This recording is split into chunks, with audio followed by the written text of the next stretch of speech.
As St. Patrick's Day approaches, there will be plenty of talk about Irish spirits. The Old Fort district where many Irish immigrants first lived in Savannah will be discussed on tours, as well as the ghost of Alice Riley, the Irish indentured servant who is said to haunt Wright Square.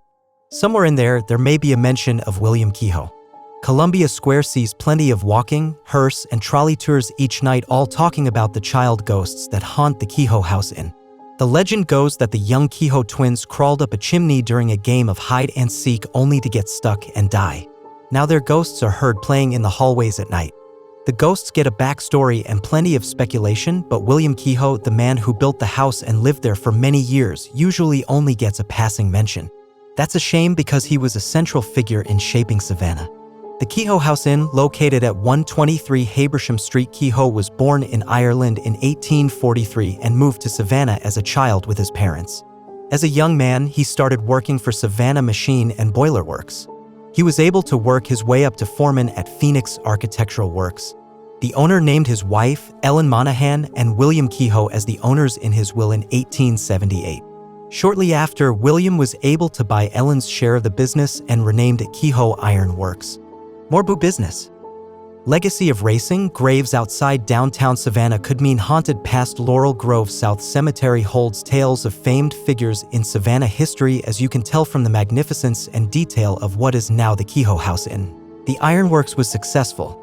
William included a lot of iron in the building of his gorgeous home on Columbia Square in the 1890s. If William had stopped with the Kehoe Iron Works, he would still be considered an American success story, but that's not where he stopped. He was also a founder of Chatham Savings and Loan Company, a director of Savannah Electric and Power Company, an originator of the Tybee Railroad, a Chatham County Commissioner, and a member of Tybee Town Council. Kehoe's Iron Works at Trustees Garden, located at 660 East Broughton Street. As a faithful Catholic, he also served on the board for St. Mary's Female Orphanage Benevolent Society and was a member of the Knights of Columbus and the Holy Name Society of the Cathedral of St. John the Baptist.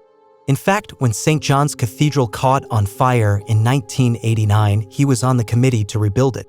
He even donated ironwork. It wasn't all business with William, though. He married a woman named Anne Flood in 1868. The two would go on to have 10 children, but only 9 survived infancy. From the stories I've found relayed to biographers from the Kehoe children, it sounds like they had a great childhood with loving parents. William sold the home after his wife's death in 1920 and moved to a home on East 36th Street, where he ended up dying from pneumonia in 1929 at the age of 87. Built in 1893, the Kehoe House is easily one of the most impressive mansions in Savannah. As for the ghosts who haunt the Kehoe House Inn, I have crawled through birth, death, and census records for the Kehoe family. It doesn't appear that William and Anne ever had twins. While William did outlive some of his children, one died as a baby and 3 others died as adults. No mention of chimneys in their death certificates. That's so Savannah, which haunted mansion was almost turned into a nightclub? I'm not saying it isn't haunted. Plenty of people who have stayed and worked at the Kehoe House have told me about their encounters with the ghost children. I'm just saying the backstory is wrong. Maybe the Kehoe kids had such happy memories of the house that they decided to return to spend their afterlife playing and messing with adults like they did as children. And maybe there's a spectral William Kehoe lurking around to make sure no one ruins his beautiful ironwork.